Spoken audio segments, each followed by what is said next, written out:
Elite seller for me is somebody that just knows they want to be uncommon. You can't just say what's an elite seller. You got to feel elite. You got to be elite. And one of the ways that you're elite is that you just, like I said, you wake up and you believe what you do matters. If you don't have that, you're not going to be an elite seller. Welcome to the Elite Selling Podcast. We're your hosts, Griffin and Frankie. Today, we've got an absolute legend on the show. We've got John Kaplan, who is the managing partner and co-founder of Force Management. Force Management is the premier provider of sales execution and strategy, driving organizational outcomes and equipping individuals with the tools for revenue success. Throughout his 30-plus year career in sales and leadership, John has worked with some of the most successful companies worldwide and helped them significantly improve performance. John started Force following his days as a senior vice president at PTC, where he helped build a legendary team known as one of the most elite and disciplined sales organizations in software. John also hosts the Revenue Builders and Audible Ready sales podcasts. Both shows feature excellent insights into the world of sales and leadership. Let's get into it.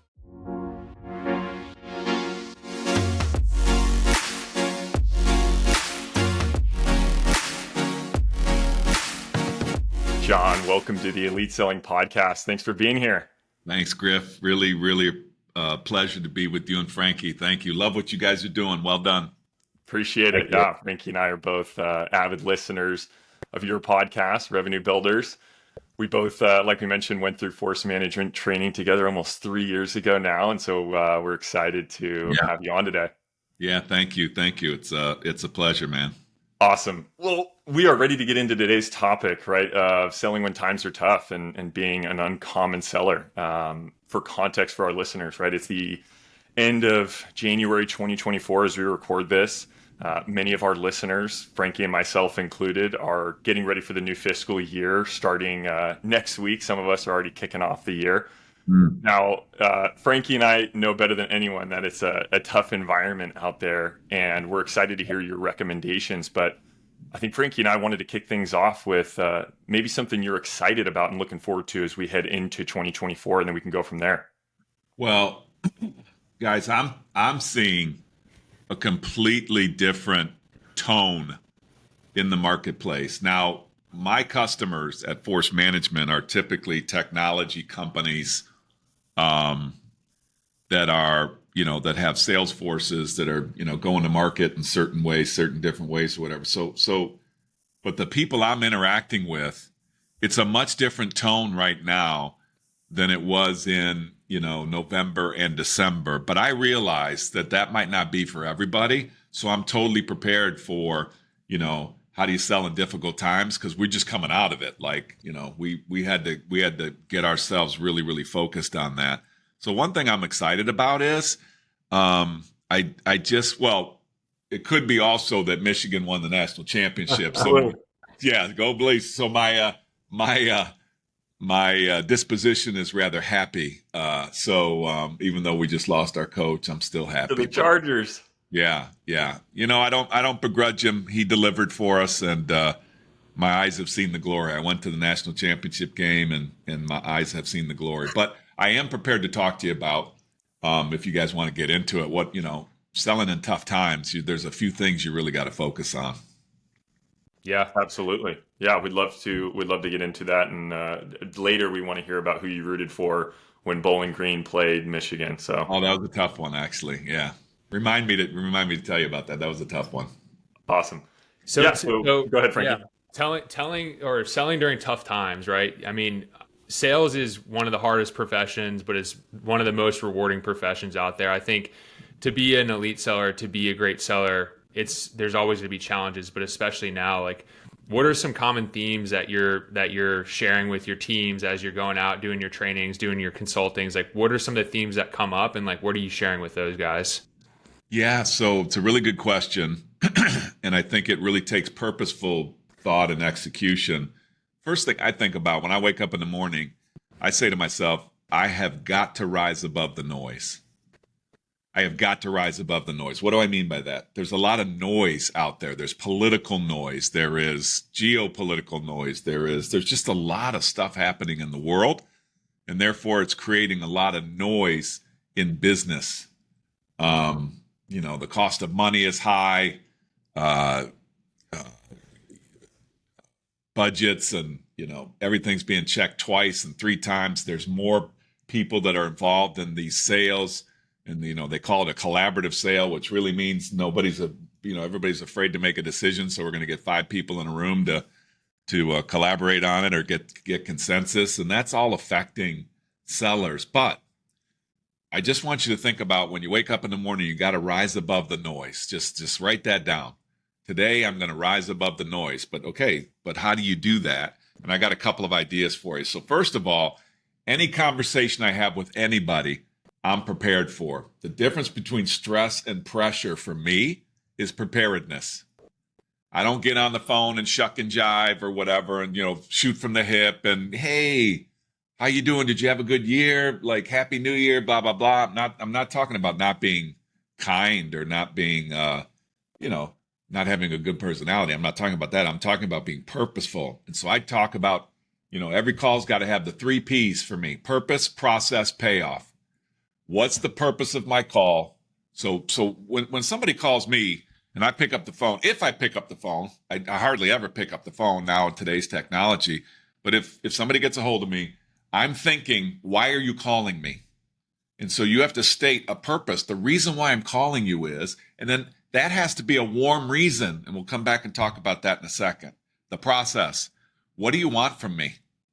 Do you want to talk to me right now? Do you want to schedule time with me? Do you want to meet with me? What do you want to do? That's got to be clear. I need to know what you want from me. And then the last thing has got to be, the last one is payoff. Purpose, process, payoff. Payoff is, what's in it for me to entertain this conversation? Those are proof points, case studies, testimonials. So first of all, why are you calling me? It's got to be warm. Are you calling me because Griff and Frankie suggested that they call me? If you say Griff and Frankie suggested that you call me, then I'm listening, but I'm not listening forever. So you have my attention. And then the next thing I got to know is, what do you want from me? Are you going to try to take 20 minutes of my time right now that I might not have? Or are you going to tell me how this is going to go? Everybody loves to be led. Everybody loves to be led, provided you can take me to a place I can't get to on my own. So I'm willing to slow dance with you, and I'm willing to let you lead, but you gotta kind of tell me where we're going, what we're doing. And then the last one is, what's in it for me? Hey, John, we're working with 2 or 3 other companies in your industry, and these were the problems and challenges that they were facing. And here's what we were able to do for them. And by the way, you can give them a call. I mean, like, that's a buttoned up call. A lot of people are like, do we have to do that for every call? And I'm like, well, what are you doing? What are you doing if you're not doing that? My nephew, a couple of years ago, I had a funny little story there. My nephew, he was making, I can't stand that I'm even going to say this, but he was making cold calls. And I don't believe in cold calls. There's no such thing for me as a cold call. If it's cold, I don't do it because I wouldn't take it. So he calls and he gets the CIO on the phone. And about 30 seconds in, the CIO says to him, Adam, are you cold calling me? And my nephew says, and she's like, why would you do that in today's day and age? Do you know anything about me? Do you know anything about my company? And Adam was just like, oh man, this is not going good. My Uncle John said to just pick up the phone and call people. No, he didn't. No, he didn't. He told you to be prepared. So he called me and he said, Uncle John, I got to tell you about this call. And he told me about it. And I said, well, what was your answer? And he goes, well, what do you mean? I said, when she said, are you cold calling me? What was your answer? And he said, I just kind of didn't answer. And I said, well, that was your answer. And I said, Adam, you can't do that. And I taught him 3 P's, and he went on to have just a really, really good run in sales. So another thing that you got to do, sorry guys, No, keep going. I can talk a dog off a meat wagon. So you guys you're going to have to pace this. But another thing that I say is you got to wake up in the morning and you got to know you have to attach yourself to a customer's biggest business issue. What do I mean by that? Okay, we're selling technology, we're selling whatever we're selling stuff. But what does the stuff do for the business? What does it do for the business? And why is it a problem for the business if they can't do it without the stuff?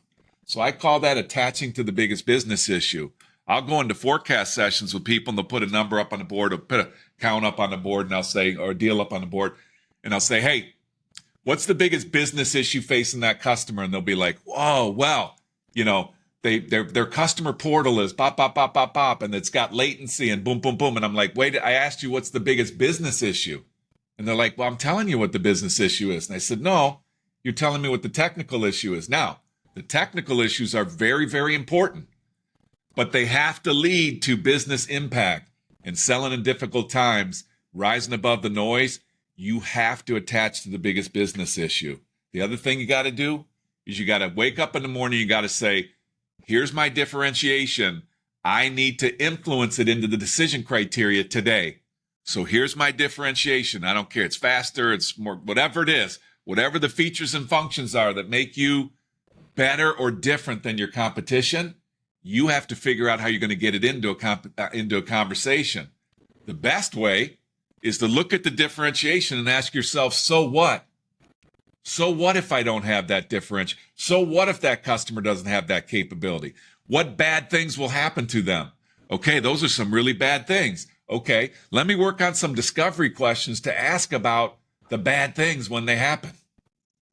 And it's no different than that. And then you kind of go full circle in the conversation, say, so it sounds like to me, Mr. and Mrs. Customer, that you need those bad things to stop happening and you need a technical capability like this. And the customer says, absolutely. And then the rep says, can I just add that to the decision criteria? Are you guys with me on this? Oh, yeah. This isn't rocket science, but you got to wake up every morning and do that. And then the last thing you got to do, folks, is you got to be voracious qualifiers. You have to be voracious qualifiers. If you aren't using MedPick or Medic or why would you mess around with that? That's the most prevalent qualification criteria in the world. When I say mess around with it, why would you not use it? Oh, we're going to use BANT or we're going to use whatever Wrong. PTC developed that stuff. I didn't develop it, but I was there and used it. And we went from $0 to $1 billion in less than 10 years. Griff and Frankie, we did not miss our number to Wall Street for 43 straight quarters. That's over 10 years. Nobody's ever done that, and nobody's ever done it since, and I'm not sure anybody else will do it. Well, how did we do that?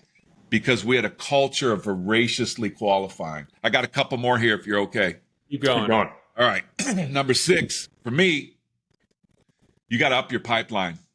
When you're doing your plan to make your plan right now, and many of you are, you're rolling into the year. Hopefully you've already done this, but if your year starts in February, whenever, what you got to do is you got to look at how much pipeline do I need to deliver my number? And I guarantee you in 2024, it's more than you've ever needed before. Do you understand what I'm saying?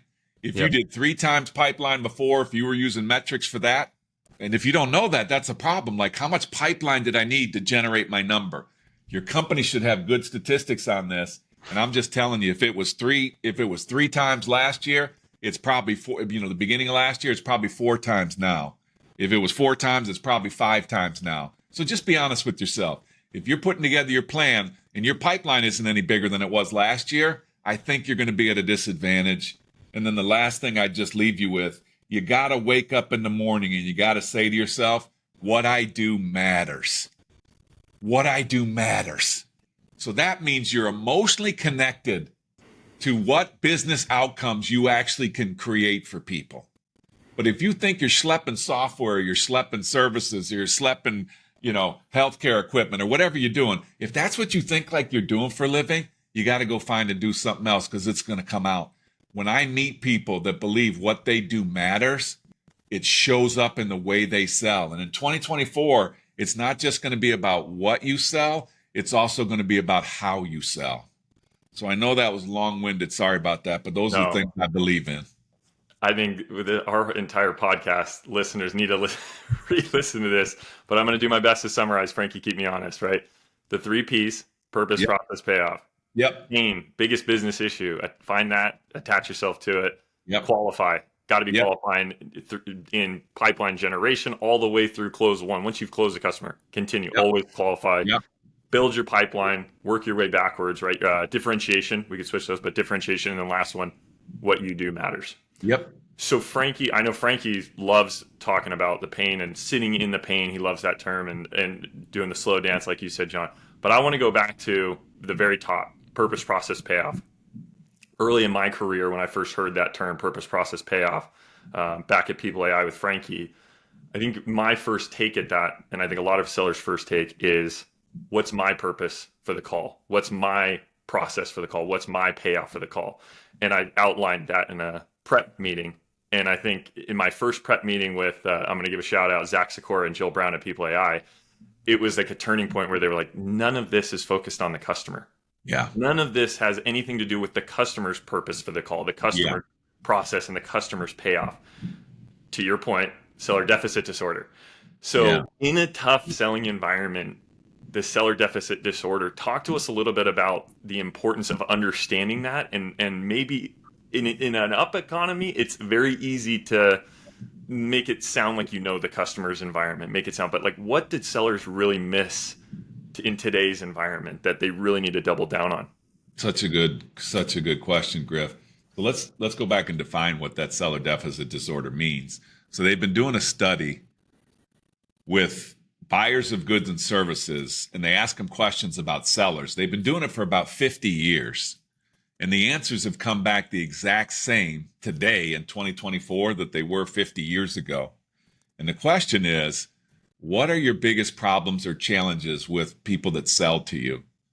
The number one problem or challenge, and you guys probably know this, the number one problem or challenge is customers or buyers do not believe that people understand their business. They don't believe it. And they don't believe you're interested in understanding our business.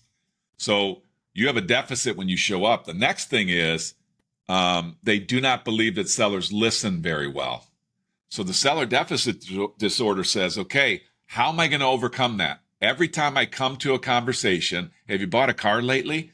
You hear about what people say about car salesmen. I just bought a car from somebody, and that dude was a great salesperson. So, but there's all this stigma about salespeople or what have you. Well, this person, Griff, he did such a good job that he made it all about me first and earned the right to make it all about him. And I want to just kind of highlight that. So the seller deficit disorder means when you engage with somebody, you better be leading with trying to understand what somebody's problem or, for example, a person said to me, I wanted to buy a car. They didn't say, oh, you want to buy a car? Look at our lot. We have these 15 cars. The first question he said to me was, what do you think? What do you think he said? What do you Why do looking you need for? a car? Why do you need a car? Yeah. Do you not have a car now? What do you have now?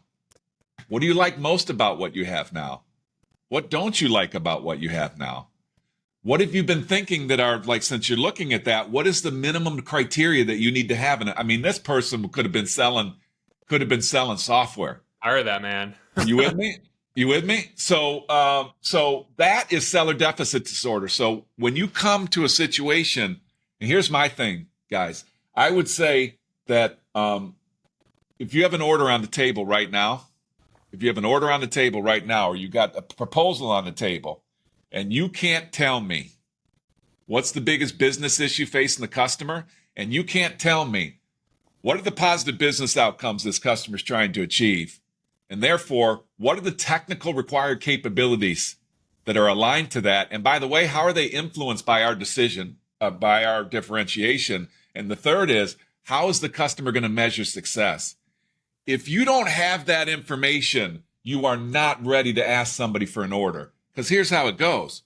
Mr. and Mrs. Customer, we've been talking and you've told me that these are the business issues you're trying to achieve. Customer says yes. Number one, you're hitting the seller deficit disorder right in the face. I'm telling you that I heard you say this. Okay? It hits both of them. So this business issue, and then I heard you say this, which hits the second part of seller deficit disorder, which is you don't listen. And so you put those three together, positive business outcomes you're trying to achieve, the technical requirements that are going to be required, and by the way, they should be highly influenced by our differentiation, and how the customer is going to measure success. You can't sell anything in this environment without that. Those are table stakes. Yeah, that's great. And I think you mentioned something around knowing you mentioned around Voracious qualification, kind of switching topics here. And this is something that I think it's brushed under the rug by sellers because we think of it as forecasting. It's an after the fact. But what you're arguing, and I agree with you, is that it should be a part of your everyday process. And as you're talking about Voracious qualification, kind of voices in my head popped up around, hey, my team, my leadership, my management, we don't have a culture of Voracious qualification.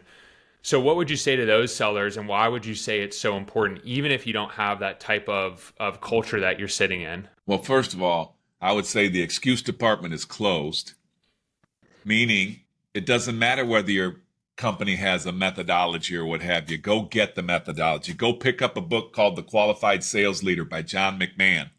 And it is a great manifestation of how MEDDIC or MEDPIC really plays out in the lives of, individuals and sellers and leaders. It's a wonderful, wonderful story. Johnny is my partner on the co-host of the Revenue Builders. He wrote this because he sat in so many of these QBRs and so many of these forecast sessions, and he just wanted to bring it to life. So the first thing I would say is go learn. And by the way, go to Force Management, sign up for Ascender. It's an investment in yourself, and it's all about qualification. It's all about a community of elite sellers. So it goes hand in hand with your podcast. You're talking about elite selling.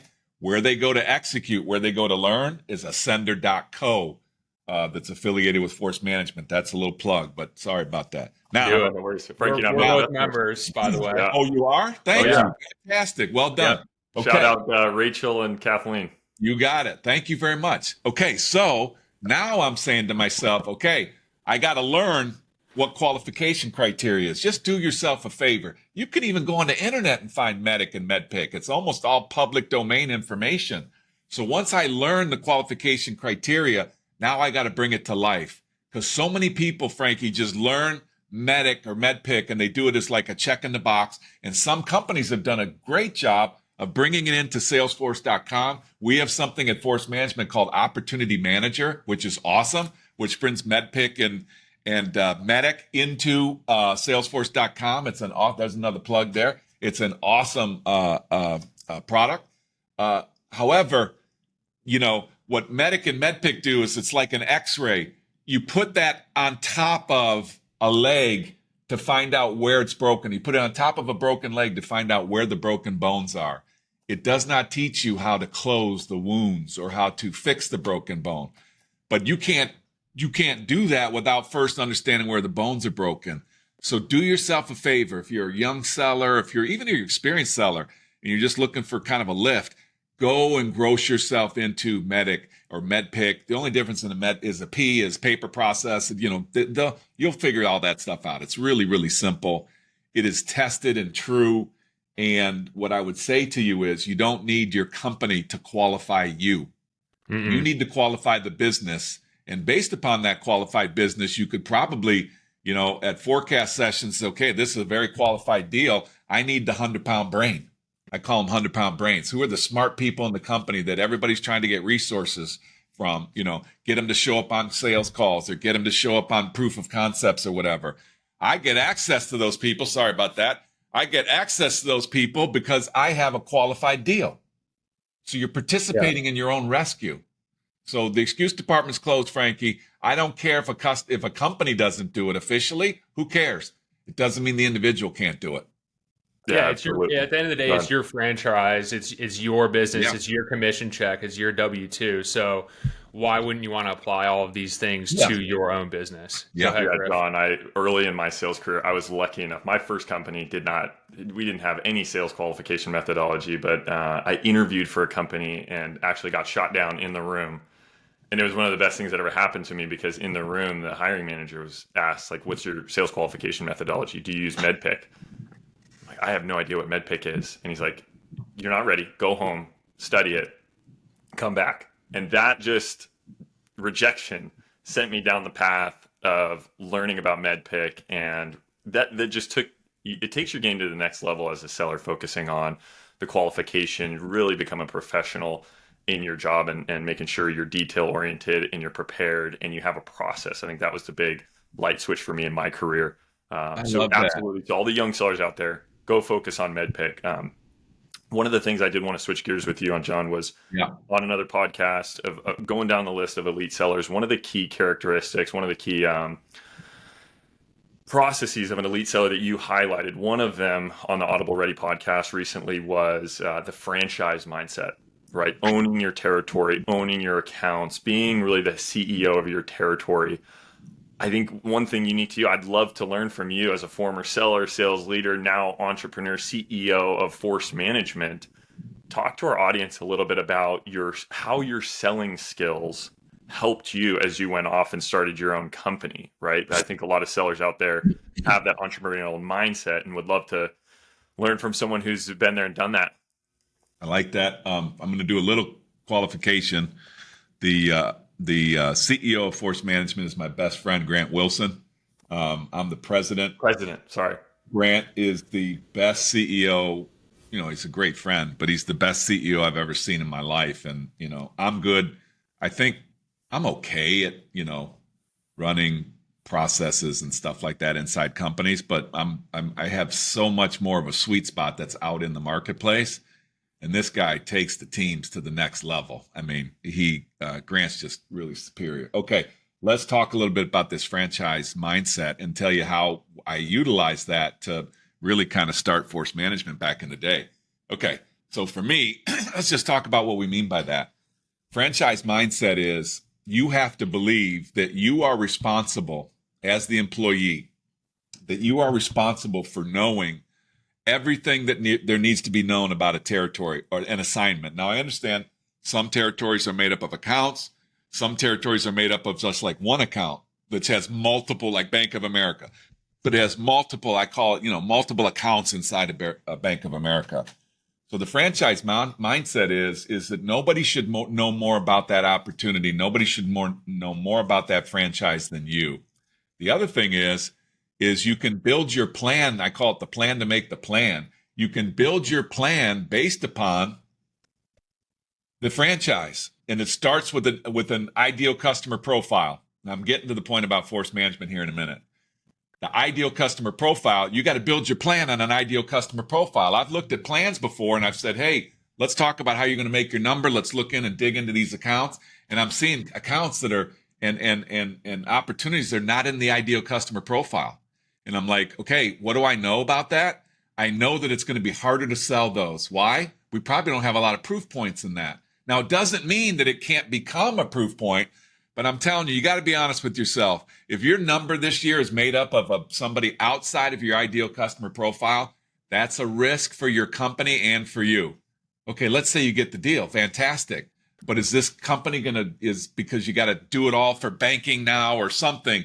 Is it going to suck the resources dry from you just to get this one? So not all customers are good customers. Not all accounts, not all businesses are in our target. And people blow that off. They're like, yeah, who's an ideal customer? Anybody that will buy into 2024. No, I've seen people sell stuff to people outside the ideal customer profile, and then the company suffered because they're trying to deliver it. They're doing everything for the first time. They have to create different processes. They have to create different this and that. Okay, the last thing is if you're a leader listening to this, I want you to know that I show up and you give me an assignment. I'm assuming that you've made sure that it's validated. I'm assuming that it's an opportunity for me to kill it. Because if it's not, that's really going to turn me off. And where do those two things come to a head? Well, what I do with the franchise mindset is I have people start, how much money you want to make, or what are your goals? And they're like, oh, I want to do this, but I really got to dig into my territory. No. You do that first. And now we look at the resources now we look at the opportunities you have.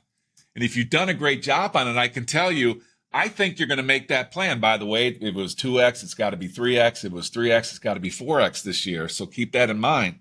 But I can look at that and say, okay, you've done a really good job with this. And you know what? I don't think that you're going to make that number with this. I think you need more. So I was always the leader that I would take stuff.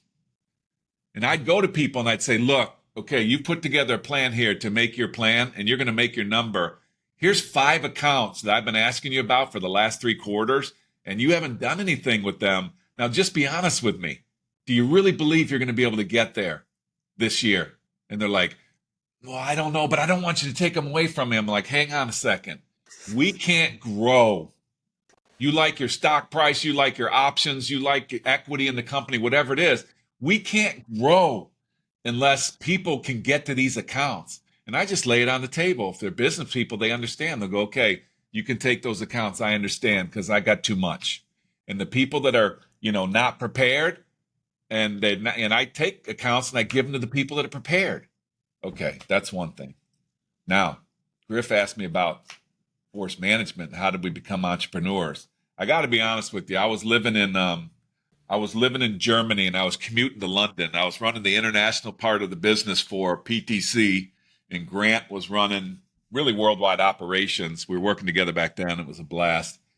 But man, I had been there for 5 years, and my pops had died the year before, and it just was feeling a little unsettled, like I wanted to come home. Nothing against Europe. I loved it. Nothing against Asia. I loved it.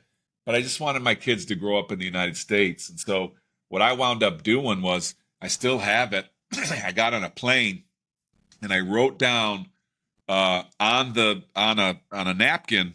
Well, actually, I was commuting and it was the same people every week. And I got on the plane, guys, and I looked around and I'm like, these people look awful. Like, it was like a 7:00 flight from Frankfurt to London all the time. I was on it every Monday. And I'd look at them like, these people look awful. Like, and then I tried to say, what's wrong with these people? Like, and then I looked because it was early morning, so it was dark. They had the lights on, so you can see the reflection in the window. And I'm like, uh-oh, I look like that. I look awful. What the hell's going on? So I wrote down passion. What I realized was everybody on the plane was suffering from the same thing. There was no passion. And I was like, okay, I flipped the little napkin, Lufthansa. I still have a Lufthansa napkin. I said, wait, what am I passionate about? Well, I'm passionate about my faith. I'm passionate about my wife. I'm passionate about my kids. I'm passionate about my ability to generate wealth. I'm passionate about my biological family. I'm passionate about my friends. I'm passionate about my community. And there's an old saying that I love. It's an old biblical saying that is so as a man thinketh in his heart, so is he. Yep. As a man thinketh in his heart, so is he. And what I said was, I'm not thinking about these things. I'm thinking about making money. I'm thinking about slogging it out. So I went to that next one and I said, okay, what I went to to generate equity. And I said, what am I good at? What do I love doing? And what am I good at? And I was a former athlete and I always thought I was going to be a coach. And I really thought that what I was doing on a day-to-day basis was just coaching and developing people in the business world. And so I said, I really love coaching. And I said, well, what am I going to coach them about? And I'm like, well, people suck at making their number. People suck at articulating their value. And this is exactly how force management was built on a Lufthansa airplane. When I landed, I called my buddy Grant Wilson and I even had the name of it. It was going to be called Force Management. And now in the beginning, we're kind of hardcore sellers, so people are like, oh, I get the name Force. You guys are really forceful. You guys are really aggressive. That wasn't the intent. That's not what we're trying to do. It was just like a sales force and force management. And so, man, it just took off because if you know anything about where we came from, PTC, I think it's now like over $100 billion of market cap. Somebody said something like 300 billion. But people that left force management and created equity out in the marketplace, like the HubSpots, like the, like Snowflakes, like you with me, right? Like you guys work for those companies. Well, they were all our buddies. And so we just started calling our buddies that had all shifted to other companies. And to be honest with you, it was a really, really smooth and nice transition. So sorry, I probably gave you more than you wanted, but that's how we got the entrepreneurial spirit. And to be honest with you, I wanted to be just a little bit more present with my family. I was gone a lot and I wanted to be a little bit more present, and working for myself allowed me to make those decisions. Didn't mean that I didn't have to be gone, but I was the one that said I had to be gone, not somebody else. Well, you tied two things, and I'm glad we're talking about mindset. It's one of my favorite topics. And two things that you mentioned kind of come in full circle. Earlier on, you said you got to enjoy what you do. You have to believe in the company that you're selling for. Yeah. You got to be passionate about it. Yeah. And then what you did on the airplane is you sat down and actually like took an inventory of what was going on in your life.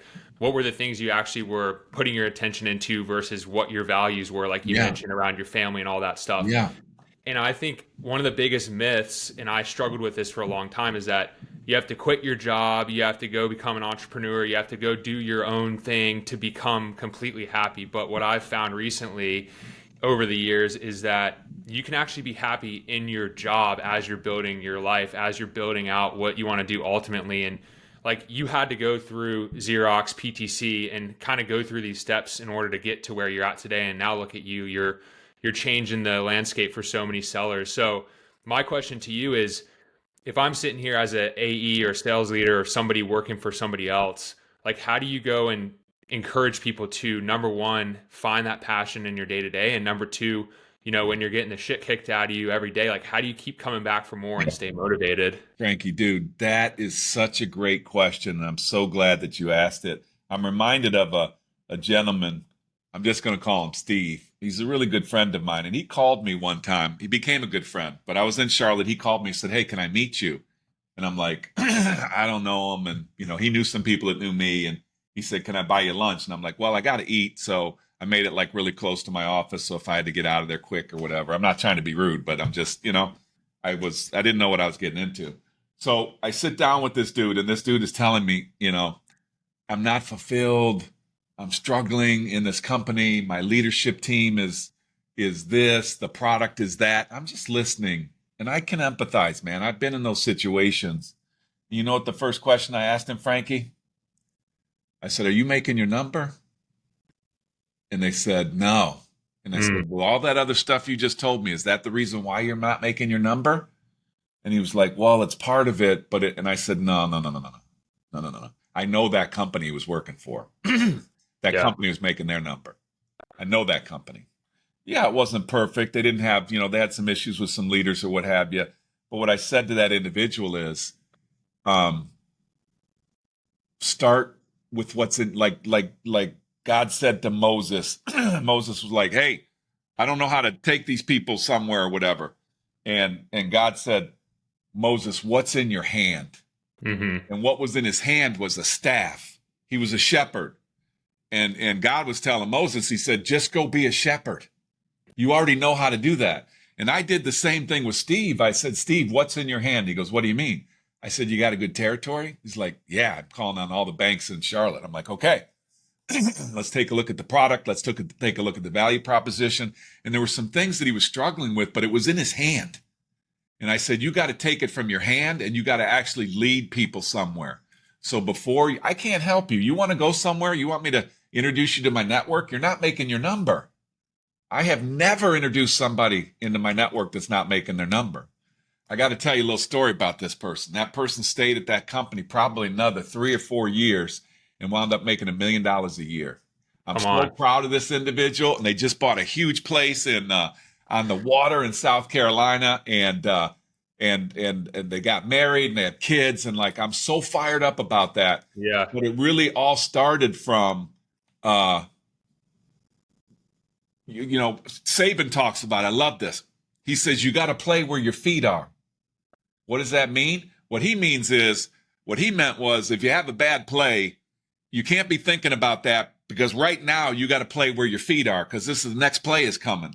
And I've taken that play where your feet are is to first make sure you've exhausted your opportunities with where you're at. Because just like your companies that you're working for, it's easier to get revenue out of an existing customer than it is out of a new customer. And so it's easier for you to be successful in some place you've already invested in than it is to go somewhere else. I'm not telling you not to go anywhere else, but I'm telling you, first, look at what's in your hand. Okay. So now for me, I just didn't think I had a choice to leave PTC. I loved PTC. They changed my life. They changed my children's life. But for me, I was sprinting to another opportunity. I wasn't leaving PTC. I was sprinting to another opportunity to do something for me and my family. Does that Big make difference. sense? Big difference. Yeah, that's great. That's incredible. John, Am I killing the timing on this podcast? Are you guys all right? crushing it. No, You're crushing it. This is we are purposely going longer, an exclusive extra 50 minutes with you. That's so funny. No, yeah. this is awesome. I love it. Well, go ahead, The whole Frankie. maximize within your hand, Griffin. I'll let you go. That's something that I'm in this business mastermind as well, and we talk about that so much because so many times we, like you said, look to get out of something that's difficult, but usually the times that are difficult are the things that shape us. Like you said, sitting on that airplane, like you had to be put in that difficult situation, and if you weren't looking around and see all those reflections in the mirror, like we might not be sitting here talking. There might not be a force management. Who knows? Definitely would have been a force management. It's crazy how instead of running away, lean into those opportunities. So check this out, Frankie. This will rip your face off. I woke up this morning. I was doing some meditation, and this came across a feed somewhere. I don't know what it was. Check it out, Frankie. Let's go. Asked for strength, and God gave me difficulties to make me stronger. I asked for wisdom, and God gave me problems to solve. I asked for courage, and God gave me dangers to overcome. And I asked for love, and God gave me troubled people to help.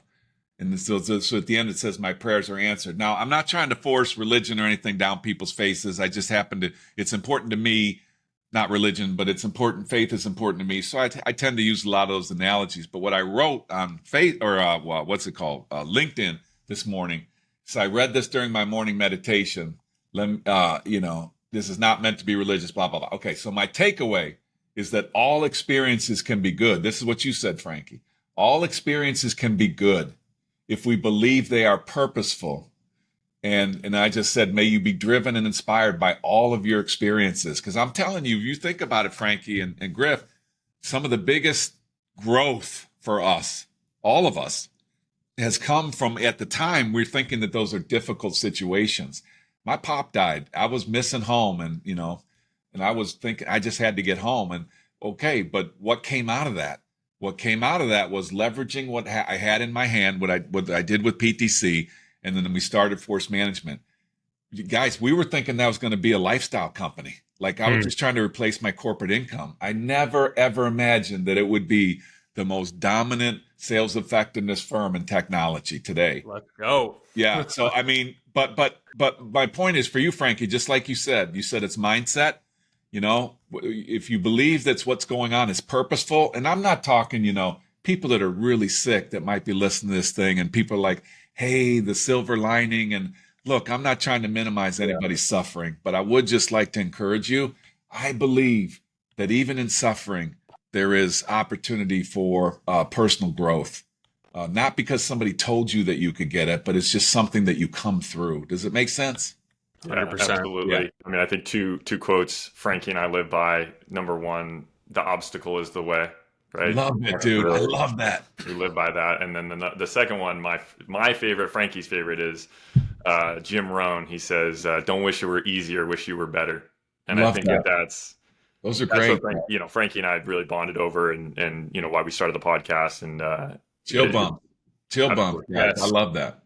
There you go. Well, all right. So, John, as we're wrapping, we usually have our list of questions that we ask, but I think I'd be kicking myself after this. You didn't get to the questions, did you? We're going off the cuff, but I have to ask you around your days at PTC. Yeah. I would love for you to paint a picture for me, Frankie, our audience, what it was like when you first met John McMahon, and maybe give us one thing. We know about John of just the qualified sales leader. Everybody knows his success. Maybe one thing you've learned from him that was non-sales related. Wow, so much. Wow, so much. But I'm going to tell you that John McMahon is by far the best listener I've ever met. No, most people don't know. Most people wouldn't say that. They wouldn't say, well, how could a leader that powerful and that charismatic and that, he's on the board of Snowflake. He's on the board of MongoDB. He's like everything he touches turns to gold. He is the best listener I've ever met in my life. And number two is probably Grant Wilson, is the second best. I think they're probably tied, but they're both outstanding. So what people don't really know about Johnny is that he is such a good listener that he has the ability to meet you wherever you are. So he recruited me. He didn't recruit me. I interviewed with him. A guy named Scott Rudy recruited me. God bless him. Good friend of mine. He recruited me to PTC, and he just caught me at a bad time, a good time for them, but a bad time for me at Xerox. And I just entertained a phone call from a recruiter, and then I met Scott Rudy, and I start listening to this thing. The company goes from 0 to billion in less than 10 years. The stock split 5 times in 7 years. It's the most accountable elite selling organization on the planet. So when I was looking at it, I'm like, look, Xerox for me, Xerox taught me how to sell. Xerox is the best selling organization, teaching selling organization. They did professional sales skills and those kind of things back in the day. The guy that invented, I'm missing his name right now, but the guy that invented Neil Rackham, spin selling, he invented that while working with Xerox, not for, but while working with Xerox. And so spin selling and all that stuff was really refined at Xerox. So man, they taught me how to sell. PTC taught me how to qualify. PTC taught me how to recruit. Because when you're growing from 0 to $1 billion in less than 10 years, you got to recruit. And we weren't allowed to use like recruiters, and we had to we did forecast calls, Griff. We did forecast calls, and every forecast call started with, what did you do in recruiting this week? And I want everybody to listen to that right now. People are like, well, I don't have headcount. 2024 is tight. I don't have headcount. That's bull crap. Because no matter what, you always are going to have 3 openings. Let me tell you why. Number 1, somebody is going to need to be demoted or taken out of the business. It's just reality. Somebody's not going to be doing well. And I'm not saying because they're bad people. It's just that's the nature of the beast. Somebody should be getting promoted. But because somebody's getting demoted and you're struggling with your number, you're trying to hang on to people that should be promoted. That's a recipe for disaster. So that's 2 openings you have right there. You with me? Let's do the math. And then the third one is somebody's going to surprise you. Like John Kaplan, who's a senior vice president at PTC. They're expecting him to move back and come to corporate in Boston and take some role. And they were going to give me a role, and I was very thankful for it. But I knew that I was going to wind up taking somebody else's spot, and I wasn't going to stay. So they were going to knock somebody out of a spot, put me in it, and then I'll leave in 6 months when I got my bearings. And that's just not my character. So for me, it was somebody's going to surprise you. And I surprised PTC, didn't do it on purpose, but if they're really honest, they weren't surprised. They knew I was trying to get home. They knew I was struggling with being on the road for so long. They knew I was living in Europe for 5 years. That's not a surprise. You got to be recruiting for Kaplan. We want to keep him, but if he's got to go. So what did I just say? For all of you out there that are listening and you're thinking you don't have any open head recs, you're out of your mind. You've got to be recruiting for at least 3 people. Amen. And the last thing on Johnny McMahon, the greatest listener I've ever met. He's the greatest leader I've ever seen in business. Not by a little, by a lot. He could meet you wherever you are, and he could take you to a place you couldn't get to on your own. And the last story I'll tell, as I came from Xerox, I was working there for about 6 months. McMahon calls me and he says, hey, how you doing? And I was struggling, guys, first 6 months. I was struggling at PTC really hard. I wasn't an engineer. I never sold software before. And I'm thinking, what the hell did these guys hire me for? Like, I don't understand software. I came from a hardware background, blah, blah, blah. So I told McMahon, I said, well, not too good, man. And he goes, well, why? What's going on? I said, I'm just not sure I'm like you guys. And he lit me up like a Christmas tree on that phone. And McMahon doesn't do that. If anybody knows McMahon, he's not an emotional person. But he said to me, I didn't hire you to be like us. I hired you to be like you. Wow. I hired you for your experience. You're good at qualifying deals. You're good at getting to executive. Start there. And then he hung up on me. True story. And he hung up on me.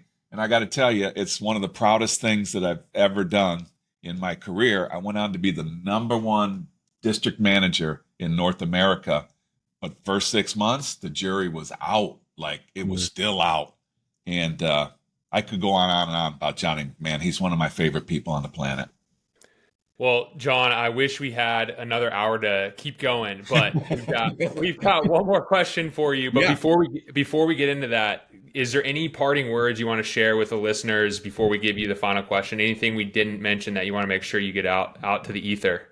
No, I have a tremendous amount of respect for what your audience is doing every day. They're getting up in the morning and, some of them are tired to go, but they go anyways. Some of them are afraid to go and they go anyways with like executive calls.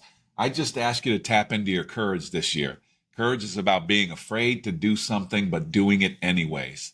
And I think that if you kind of meet the day like that, I really believe great things are going to happen for you. Well said. Be Well said. courageous. Well, I got one for Great. you before we jump into the final question, because we said at the top of the episode we revisit who'd you root for, Bowling Green or Michigan? I know the so outcome, but tough. let me tell you why it's tough. Let me tell you why it's tougher. So for your audience, I played football at Bowling Green. I started off at Boise State and had a great year there and transferred back to Bowling Green and had just a, great experience, great teammates. I was closer to home because I'm from the Detroit area. Well, let me tell you why that was complicated, Griff. Why that was complicated is because the head coach of Bowling Green is a friend of mine, and he was also a quarterback at Michigan. So Scott Loeffler was a quarterback at Michigan. He went on to be an outstanding coach. He was actually Brady's coach at Michigan. Oh, wow. So you want to talk about being conflicted? Yeah. I would be horrified when I didn't go to that game, but I watched it and I was thinking, if Michigan loses this game, like an App State thing or whatever, that's going to be horrible for Michigan because you can't lose a game like that and there's no way you're going to win a national championship. But let me tell you what happened. My boys from Bowling Green showed up. J.J. McCarthy, who I love, he threw 3 interceptions in that game. And Bowling Green, I knew it was going to happen, with teams like that. They're just not as big, they're not as strong, they're not as fast, but not at the individual positions, it's in the depth. So what happens is in the third and fourth quarter, they just get wound down. So Bowling Green in the first two quarters, people were going on, Twitter and everything going, oh, I think App State could happen here at Michigan, what do they call it? Like an upset alert. And then Michigan came out and rolled like a python. They squeezed them to death. But Bowling Green got a lot of respect that day, and they had a great, great season. So I know I didn't tell you who I was rooting for, but that's my prerogative. I love it. Keep it a mystery. Oh, I love it. All right, Frankie, take us home. Let's do it. So, John, I know you think about this all day, every day. We've been talking about it the whole time. So, share with us how you define an elite seller. Okay. Elite seller for me is somebody that just knows they want to be uncommon. You can't just say, what's an elite seller? You got to feel elite. You got to be elite. And one of the ways that you're elite is that you just, like I said, you wake up and you believe what you do matters. If you don't have that, you're not going to be an elite seller. So the first thing you got to do is wake up and believe what you do matters. The next thing you got to do is you got to be a student of the game. You have to be a student of the game. When I said you got to influence decision criteria with differentiation, that's a big topic. That's not like, oh, yeah, I get that. No. You got to be excellent at differentiation. You got to be excellent at trap setting questions. And trap setting questions are discovery questions with the intent to trap the competition, not the customer. You have to have a commitment to excellence. You have to have character. Let me tell you how character shows up. Character shows up. It shows up because companies are responsible for knowledge, skills, and really developing character. So your company should give you the knowledge and the skills. But let me tell you where the character comes from. Elite sellers consume that knowledge and consume those skills and therefore build their character by being elite at those, knowledge and skills. And the last thing I just leave you with is one of my favorite things is go join a place that has patriots. Go join a place that has patriots versus mercenaries. What do I mean by that? Patriots. Let me tell you what mercenaries are first. When times get tough in 2024, the budgets get rough, more people involved in your deals or what have you. When it gets tough and all of a sudden you don't start making the money in the beginning, the mercenaries lay down their weapons and go home. The stock price isn't what it is. The mercenaries lay down their weapons. Let me tell you what the patriots do. This is about being elite. the Patriots go home and they break up their furniture and they try to figure out how to use that broken furniture to make new weapons to compete. You got to ask yourself, are you elite in those areas? And are you a part of an organization that helps you be elite by feeling like a patriot? Thanks for having me on. Unbelievable. I'm going to break Thank you, it John. apart. We appreciate you. Let's go. go. Crush it. I love it. Who else is doing this? Nobody. I love it. John, thank you so much for jumping on today's episode. This is, Frankie and me, when we started this, we wanted to have you on. You were on our Mount Rushmore of guests, so we appreciate you taking time out to come and jump on with us. Thanks very much. Keep doing what you're doing. You're doing the sales profession a great service. Thank you. Thank you. Thank you. All right. See you guys.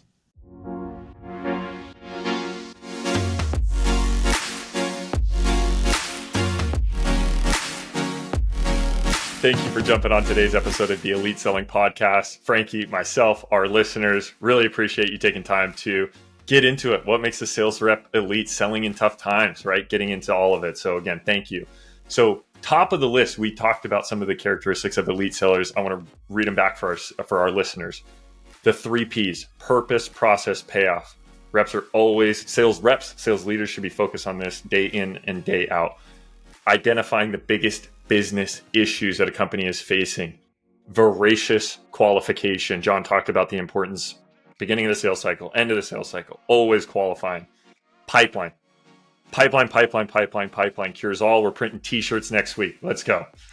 Differentiation, unique differentiation, understands how to influence that success criteria and implement your unique differentiators into every step of the way.